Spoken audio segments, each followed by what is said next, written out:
federal and state interests, as well as individual human rights. The delegates signed the Constitution of the United States on September 17th of that year. Many people in the United States recognize the anniversary of the nation's constitution and efforts and responsibilities of all citizens. As you take the oath, you are encouraged to join the celebration of Citizenship Day, which was yesterday, the belated celebration, and also the celebration of Constitution Week. At this time, I would like everyone to direct their attention to the video screen for a presentation of Faces of America, a tribute to citizenship.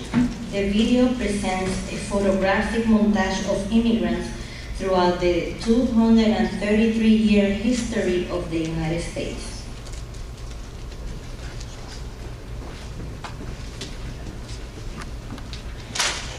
While other people are speaking, can you film the audience a little bit, or just take the camera off of the whole story?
You have many things in common, including the fact that you have come here by choice. By the same token, you're a very diverse group. You come from 17 different countries around the globe. In a few moments, you will stand as one and become citizens of the greatest country that civilization has known. And now Officer Harriet Hanley will call the countries.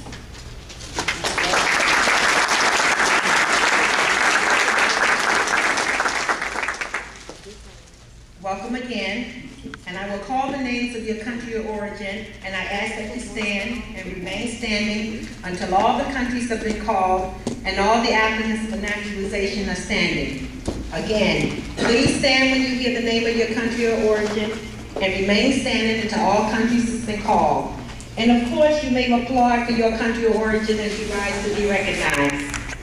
Please remain standing. Director Ros-Lehtinen, on behalf of the United States government, it is my pleasure to present these 79 applicants from 17 countries. Argentina, 1. Brazil, 1. Brazil, 1. Chile, 1. Colombia, 11. Bahamas, 1. Dominican Republic, 2. Ecuador, 2. Guatemala, 1. Haiti, 3. Honduras, 1. Jamaica, 6. Nicaragua, 5. Nigeria, 1. Pakistan, 1. Sudan, 1. Venezuela, 2. Cuba, 39.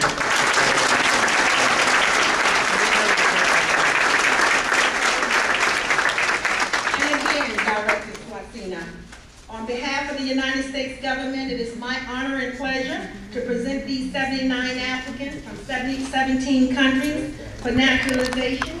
Each applicant has been personally examined under oath by a designated officer. Each one has demonstrated an understanding of the English language and knowledge and understanding of the fundamentals of history, principles, and form of government of the United States. Each one has found to be a person of good moral character, attached to the principles of the Constitution of the United States, and well disposed to the good order and happiness of the United States. Therefore, Director Ros-Lehtinen, on behalf of the government of the United States, I respectfully recommend that upon taking the oath of allegiance, all applicants be admitted as citizens of the United States of America.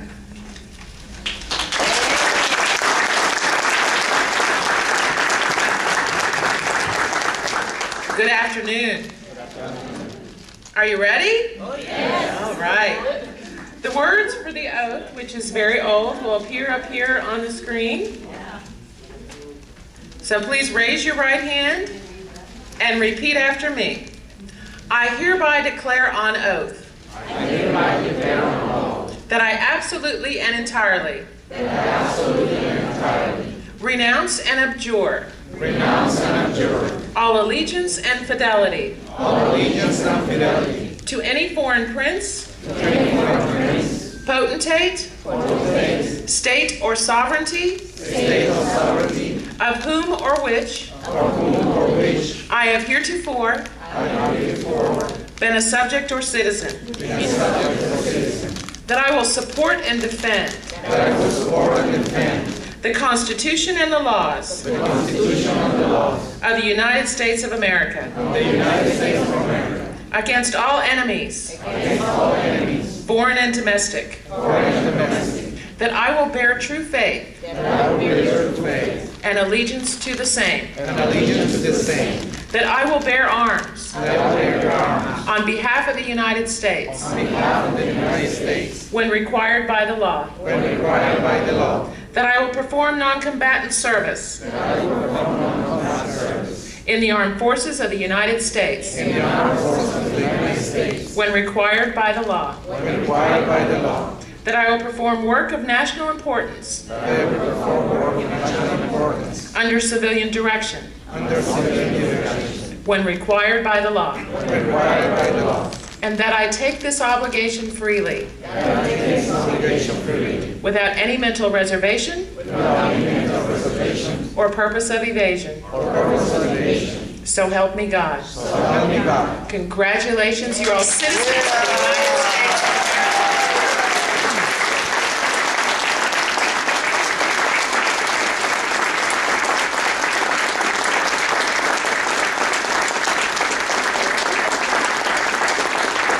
All right, you may be seated. Again, congratulations to each one of you. And I think what I hope will help make this a special day for you, in addition to the speaker who I'm going to introduce in a moment, is, as Ms. Stoltz talked about, yesterday was in fact Citizenship Day, a day that we celebrate here in the United States being citizens. And now here you are all citizens of the United States. It's a special day in many, many ways. And part of that also is our very special speaker who we have with us. Congresswoman Ileana Ros-Lehtinen has been serving us in the United States Congress since 1989. She was the first Hispanic woman and the first Cuban American elected to Congress. She was elected in 1982 to the Florida State House of Representatives, where she was also the first Hispanic woman elected. And in 1986, she was elected to the Florida State Senate before becoming a member of the United States Congress. She is a member, the ranking member, of the House Foreign Affairs Committee, a very important committee for us here in South Florida. Please join me in welcoming Congresswoman Ileana Ros-Lehtinen.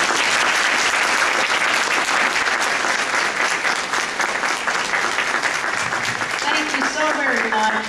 I'm just thrilled to be here with you to share this special day, because this is not only a celebration of the culmination of your efforts, but it's also the start, the first day of your life in this journey of being an American citizen. All of us are gathered here to renew our commitment to the founding principles that are the basis for prosperity of our community and our country.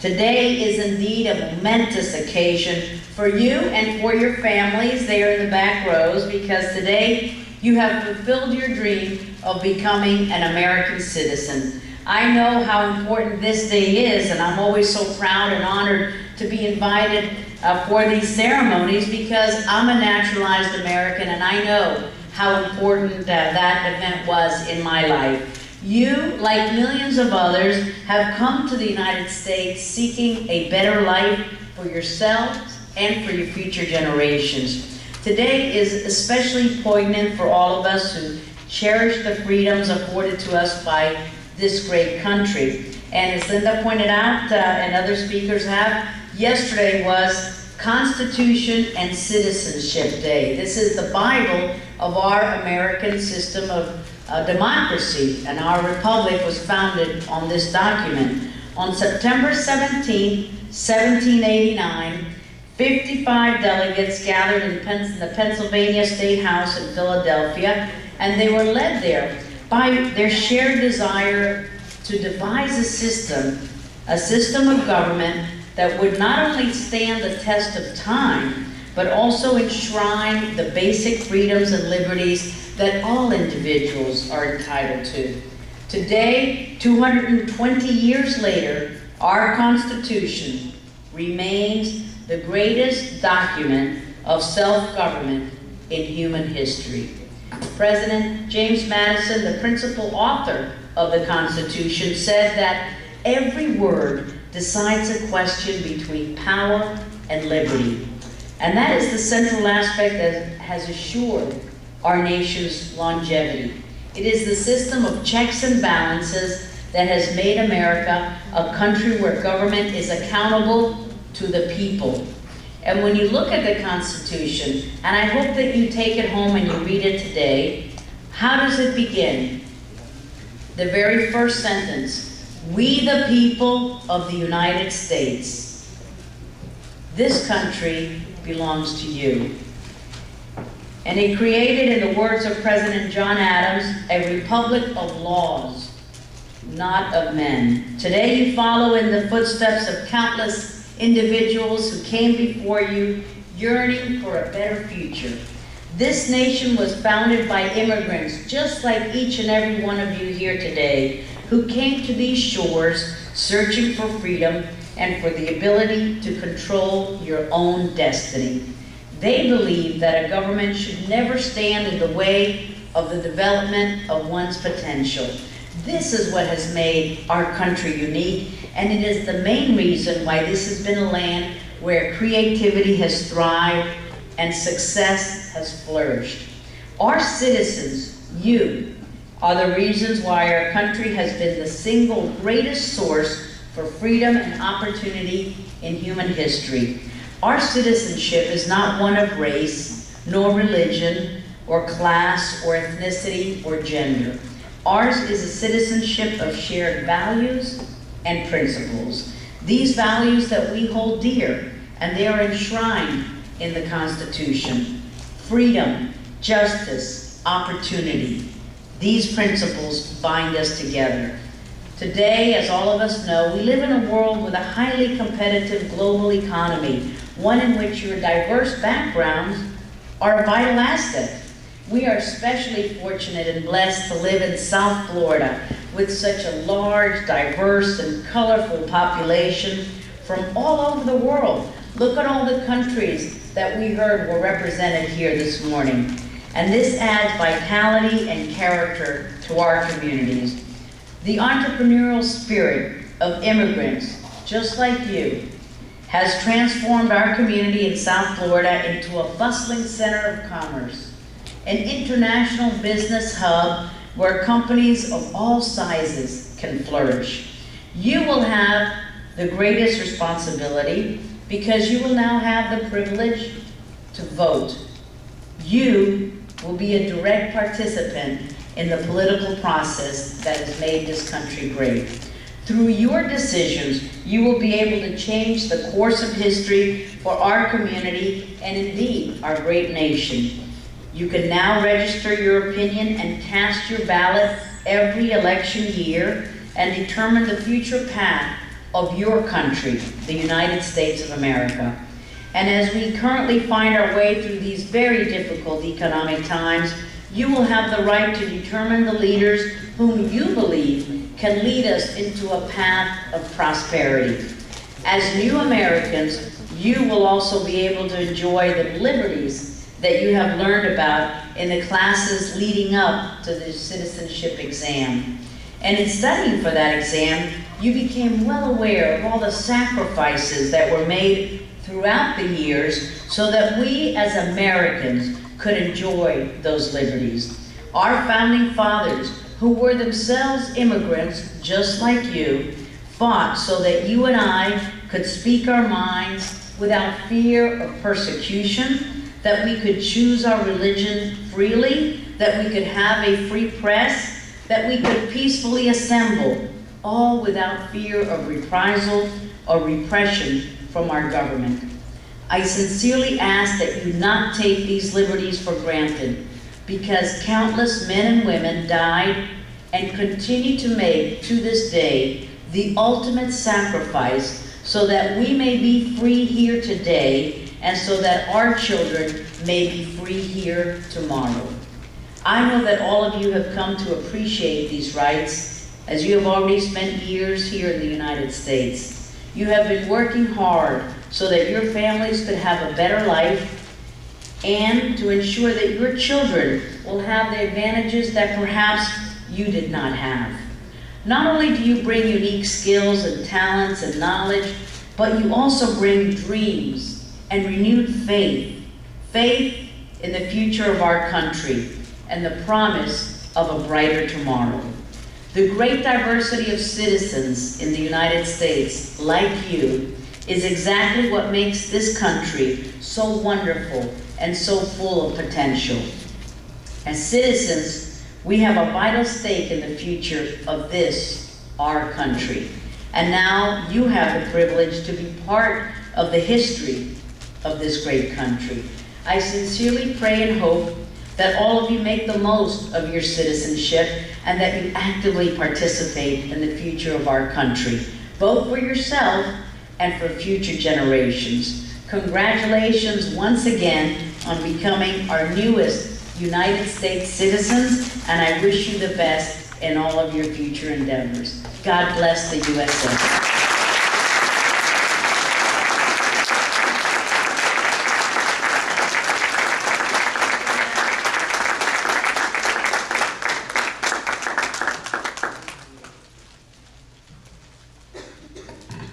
Please stand for the Pledge of Allegiance, which will be led by Rafael Tejera Batista, originally from Cuba, who, like you, just became a United States citizen.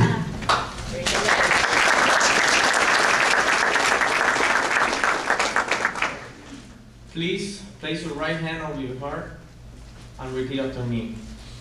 I pledge allegiance to the flag of the United States of America, and to the republic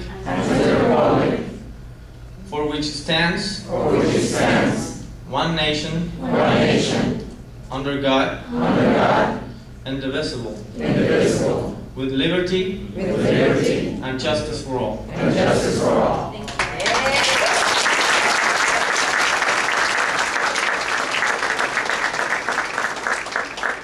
Please be seated.